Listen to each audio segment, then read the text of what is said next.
Listen to me very closely. You can write everything down if you want to. Be brave enough to write every one of your goals down. But I'm going to tell you something. Life's going to hit you in your mouth, and you got to do me a huge favor. Your why has to be greater than that knockdown. Listen to me, many of you right now, life's got you up against the rope, and you got to do me a favor. Like, you can't give up. You can't give in. Listen to me, if it was easy, everybody would do it. And if life's got you backed up, I need you to do what Buster Douglas did. Buster Douglas started fighting back.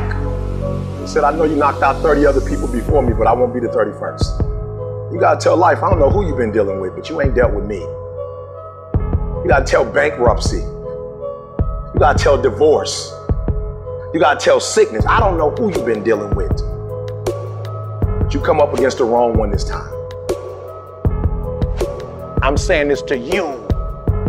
As you're going through your go-through and you ready to quit, you ready to give up, you ready to give in because it don't look like you think it should look. When you in your dark place and they about to take over the whole place, you got to start thinking in ways you never thought before.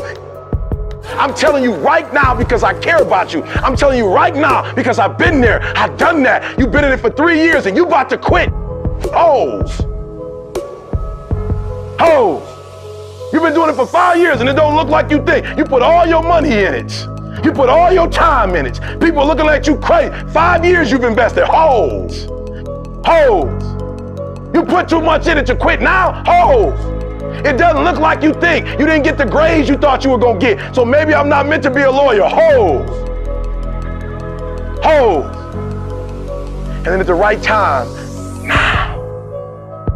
The first level to success in life, listen to me, the very first level is you seeing it. Like it's clear to you. You know exactly what you want. You know exactly when you want it. You know exactly what it tastes like. You know what it look like. You know what it smells like. Like before you really blow up, and you get success, you literally have it in the palm of your hand without having it. What does your dream look like? What does it smell like? What does it taste like? And the problem with some of y'all is you want somebody else to support your dream. It's yours. I don't owe you a dime. It's your dream. If you wanted to happen, get your butt up and make it happen. If you wanted to happen, rise and grind. Tomorrow. Ain't no such thing as tomorrow. We only got today. Now I ain't put my dream on nobody else, and I don't care what nobody think about my doggone dream. And welcome to video 11. You must then designate a person to act as your process agent for every state you plan to do business in. However, as a broker, you are able to designate yourself.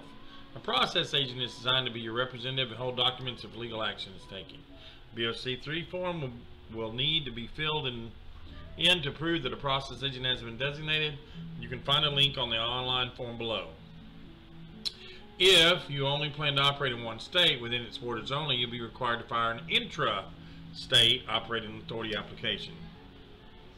Each state has different laws, so you will need to find the relevant information regarding operating in your state. Below is a link to a website where you can submit a request for the information form.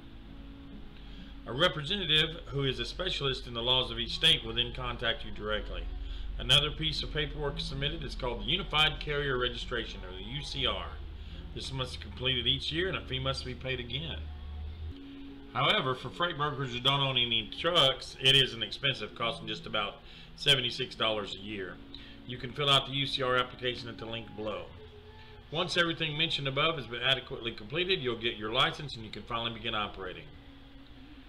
Surety bonds and insurance requirement. It can be a little difficult to understand the concept behind surety bonds. They're defined as a legally binding contract to make sure all obligations can be met between three main players. Three main players are the person who needs the bond, or the principal, the person who requires the bond, the obligee, and the insurance company that is happy to guarantee that the principal will be able to fulfill the stated obligations. There is a simpler way to define it, which is much less complex. They're essentially an insurance which you pay for and back. In reality, they're a mix of insurance, credit, and confusion. How do surety bonds work? The way a surety bonds work is fairly straightforward. If you purchase a surety bond and the conditions laid out are not met, the beneficiary can file a claim against you.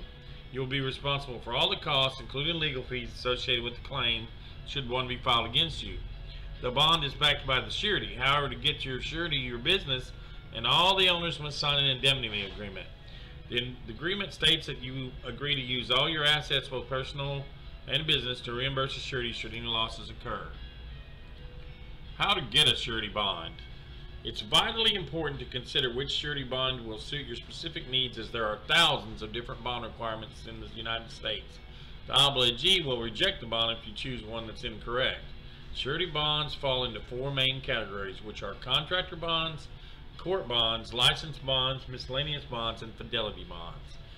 You would use a contractor bond if you're working on a specific contract. However, for a freight broker, you would be looking for a license bond. Fidelity bonds are another type of surety bond that you may want to consider, although no one requires them. Court bonds are self-explanatory.